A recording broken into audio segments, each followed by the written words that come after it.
sudah pernah haid bisa bedain darah. Maka darah kuatnya haid, darah lemahnya istihadah. Selain itu tidak. Itu seperti itu. Ya. Mungkin untuk biar kita tuh misal orang-orang awam bisa membedakan darah haid dan istihadah itu mungkin secara volume apakah sama, Bu? Kalau darah haid itu kan volumenya biasanya lebih banyak. Enggak dengan gitu. Volumenya, tapi dengan warna dan bau. Jadi kita tidak bisa berfokus pada volumenya. Oh, kalau sedikit berarti istihadah, enggak bisa. Tapi itu dari warna sama bau dan juga cair. Kalau seandainya warnanya lemah ini, tapi baunya amis, maka masuk kategori kuat. Itu. Berarti itu masuknya haid. Itu.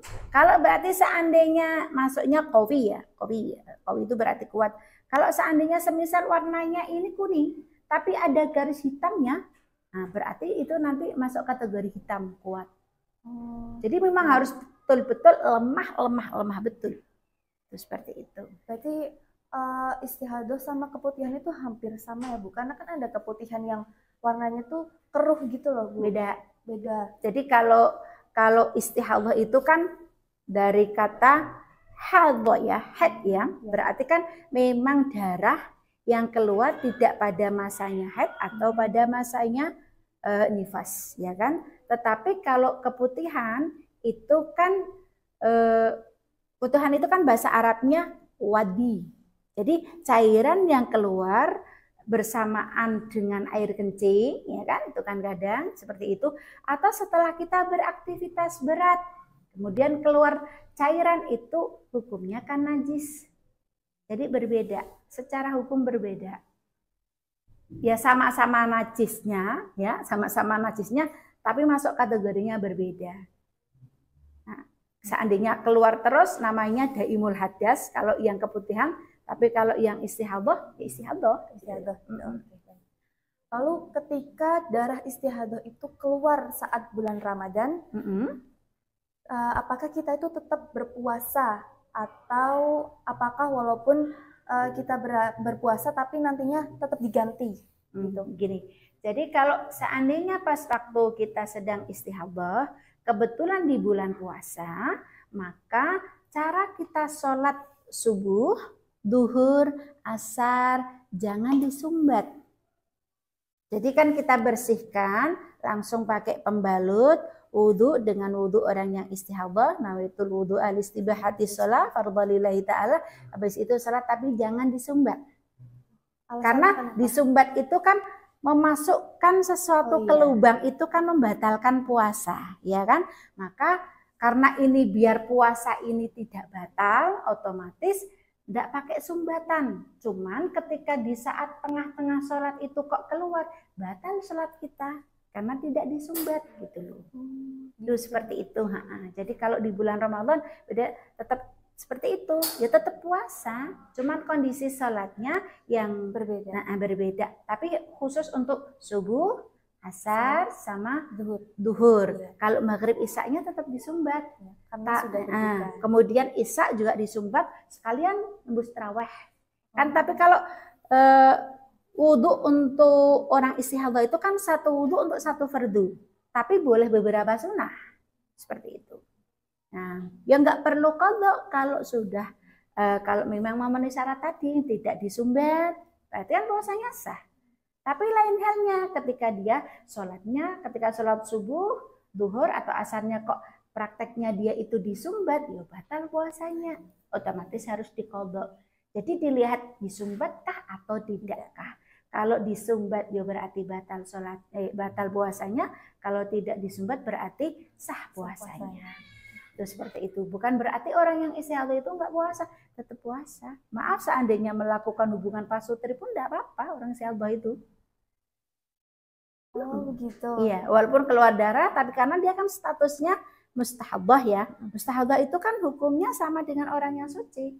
Nah orang yang suci kan boleh melakukan hubungan pasutri. Itu seperti itu. Terus untuk sholatnya itu bagaimana, Bu? Kan ketika kita kalau puasa kan misal subuh, Heeh. zuhur, asar itu kan Heeh. tidak boleh disumbat. Mm-mm. Lalu ketika di tengah-tengah sholat itu keluar kan batal. Batal, ya ulangi Ya, lagi, ulangi lagi dibersihkan seperti itu. lagi, pakai pembalut lagi, wudhu lagi, ya kan? Makanya kan sampai seandainya kok dia sholatnya sambil duduk ini darahnya nggak keluar, maka sholatnya harus dengan duduk, sampai ada yang seperti itu. Gitu. Jadi karena kan seandainya keluar nanti kan malah batal sholatnya. Jadi memandang itu boleh dengan duduk kalau memang buat duduk dia nggak keluar. Supaya meminimalisir tidak keluar gitu. Seandainya pun kok sholat di akhir waktu kok nggak keluar, malah dianjurkan di akhir waktu. Karena sholat ini kan syaratnya memang harus suci. Maka ya diusahakan biar tetap suci walaupun itu di akhir waktu. Oh begitu. Ya. Oke, untuk mungkin ini bisa, hampir selesai ini Bu. Nah, disimak dari kitab Safinatun Najah nih Bu, di bab tentang larangan bagi perempuan yang sedang haid, dan salah satu larangannya adalah haram bagi orang yang sedang haid itu masuk ke dalam kawasan masjid. Nah, ini ada beberapa pertanyaan. Pertanyaan pertama itu, berapakah mungkin jarak yang disebutkan dalam kitab tersebut? Apakah wanita itu boleh memasuki kawasan masjid tapi hanya di terasnya saja gitu, atau boleh masuk ke dalam masjid tapi dengan ada jaraknya berapa meter disebutkan atau tidak? Kalau di apa ya namanya, sebetulnya kan gini, jadi yang namanya masjid itu kan bangunan masjid, yang menyambung masjid itu masjid semua. Jadi kalau mau ke toilet ya enggak apa-apa ya. Kalau tangganya yang masih nyambung, ada atap yang masih nyambung, ya masih masjid. Tapi kalau halaman yang tidak bangunan masjid, meskipun itu tanah wakaf masjid, ya bukan masjid gitu loh. Ya kan seperti itu, yang dibangun itu kan, itu seperti itu.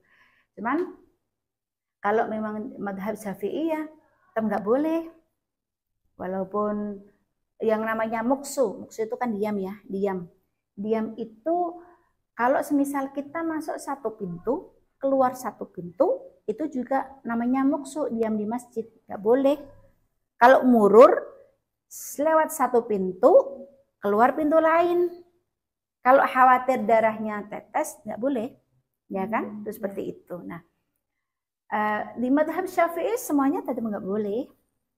Tapi sekarang dilemanya begini, kalau semisal ada madrasah diniyah contoh ya, atau kajian-kajian taklim di masjid, yang itu memang sudah biasa terlaku di setiap harinya itu taklimnya di masjid atau madrasah diniyah deh, ke anak-anak seusia kalian kan, itu ke madrasahnya mau belajar kondisi haid. Ini bagaimana, ada solusinya enggak? Kalau kita bermadhab Syafi'i tetap nggak ada, tetap itu haram. Berarti kita harus taklid sama madhab Hambaliyah. Itu boleh. Itu boleh pun darahnya sudah tidak mulai keluar, sudah mulai sudah mau mendekati suci ya. Kemudian uduk dulu, itu baru kita ke masjid, kita taklim. Nah contoh seandainya ini haidnya 15 hari. Terus berarti nggak berangkat sekolah dong, 15 hari libur mas ya. Lumayan itu libur. Iya, ya seneng tah. Enak libur 15 hari, setiap bulan libur 15 hari terus ya kan. Ya makanya kita cari, ada nggak kil yang memperbolehkan itu. Berarti ya kita ngikut madhab yang memperbolehkan. Yang memperbolehkan itu berarti madhab Hambaliyah. Itu boleh. Boleh dengan cara catatan seperti itu, sudah tidak mau keluar. Nah, kalau zaman dulu itu kan memang belum ada pembalut. Ya. Jadi kalau wanita haid itu ya darahnya tetes. Ya kan? Nggak ada pembalut, nggak ada apa. Sedangkan di era zaman modern sekarang ada yang namanya pembalut berbagai macam merek. Ada yang long, wing, anti sayap, anti kerut, anti bocor mas ya. Ada kan? Yang bentuk pampers juga sekarang Bu. Ada yang pampers juga kan, berarti kan itu sudah insya Allah nggak sampai keluar lah ya kan. Nah Makanya dilihat dari nggak sampai keluar ya boleh, tapi kita taklid sama mazhab Hambali. Berarti langsung berbeda mazhab itu ya. Kan nggak masalah ya. Wong hilaful aulia rahmatun. Kita boleh di dalam kondisi yang darurat kita ambil, kita ngikut imam itu. Tapi kan nggak boleh asal ngikut aja. Kita nggak boleh menghukumi sendiri kan, tetap kita cari di mana ada nggak yang membolehkan gitu kan. Kalau ada ya kita taklid sama beliau-beliau. Kealiman beliau dengan kita jauh sekali ya kan. Seperti itu.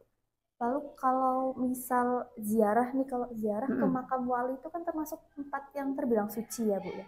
Kalau misal kita ziarah, tapi keadaan perempuan itu haid, ya nggak apa-apa. Nggak apa-apa masuk. Enggak, lah kan bukan masjid tuh. Bukan Walaupun masjid. terbilang tempat wali, makam wali itu kan terbilang tempat suci gitu, tapi ketika haid itu nggak apa-apa masuk. Nggak apa-apa. Karena saya pernah dengar katanya nggak boleh. Nggak boleh gitu, iya karena itu tempat suci gitu.